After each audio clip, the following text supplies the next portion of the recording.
Today I am gonna show you how to reduce background noise while streaming or recording in OBS. For that, you need to click on the setting button of mic in OBS. Left click on it, go to filters. Now click on this plus button, add gain, okay, done.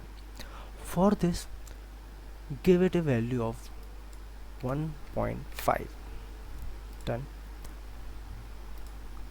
Filter again, sorry, plus. Now add noise suppression, done. For this, the value should be -50.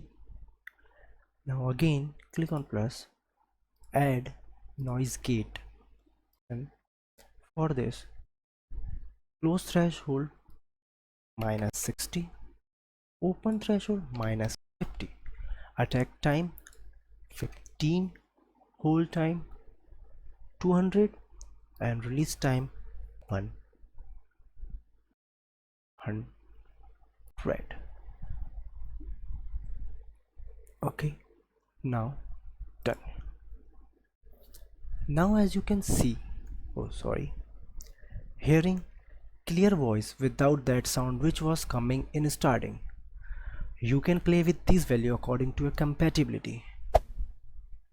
Thanks for watching. Please like, share and subscribe.